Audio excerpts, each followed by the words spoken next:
everybody!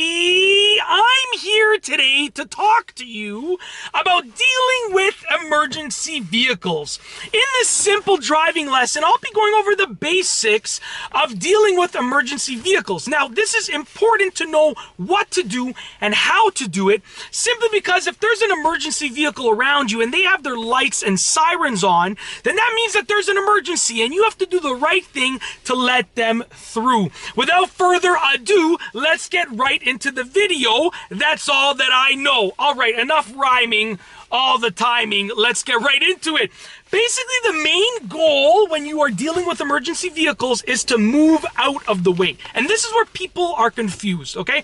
The main idea is to move out of the way. They need you out of the way. Like, you are a tiny little piece of importance in this. They are a massive piece of importance. They need you to move out of the way. You gotta humble yourself and get out of the way.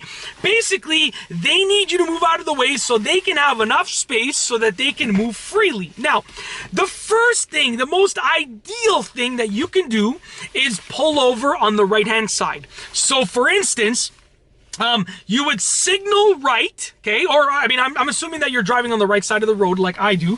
But if not, obviously you're going to signal left if you drive on the left side of the road. But you're going to signal towards the side of the road, and you are going to steer to get as close to the side of the road as you can safely get. Okay? You don't have to go on the curb, you don't have to go on the grass, but you're going to get off to the side. And if you're not in the rightmost lane, you're going to try and get into the rightmost lane closest to the curb. Or if you cannot get into that lane, you want to move as close to the side as possible. You basically want to get as close to the side as possible because this is what ends up happening, okay? If we have two lanes of traffic, this lane is going this way, this lane is going this way. If all the cars move to the side, look what happens. There's a space in the middle for the emergency vehicles to drive through. My brother-in-law is a firefighter, okay? And that's why I asked him, like, what is the procedure with driving aside? What would you like? What do you need people to do?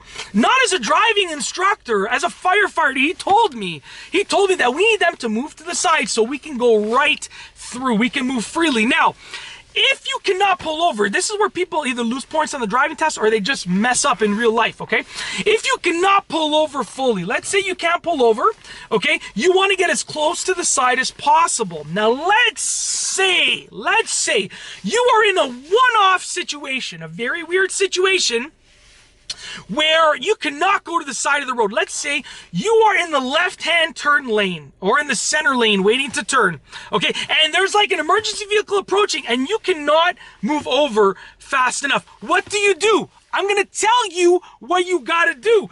Stay put, don't move. Literally don't move. Don't move. And I'll tell you why. This is where people go wrong, because everyone knows to pull over, but this is where people go wrong.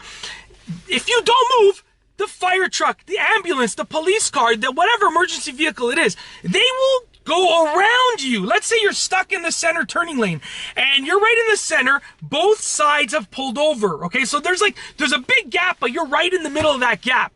Okay, as long as there is adequate space around you for them to go, they'll just go around you. Even if they have to turn there, they'll just go around you. Now, this is like a once-in-a-lifetime situation where you can't go anywhere, you can't pull over, but it might happen to you, okay? Not once in a lifetime, but very rare. And if it happens to you, stay put. Literally don't move. Even put your hazards on just to like let them know, listen, I'm not going anywhere. And if by any chance they cannot get through and you're not moving and they're like honking their horn, then at that point you get out of the way and you use logic to figure out how you're going to get out of the way so that they can go through. And that's it. That is how to deal with emergency vehicles on the road. And that's it. If you like this video, please be sure to give it a thumbs up. Let me know what you think down below as a comment. And of course, be sure to subscribe for more great car and driving videos just like this one. And that's all I have for you today. Thanks for watching.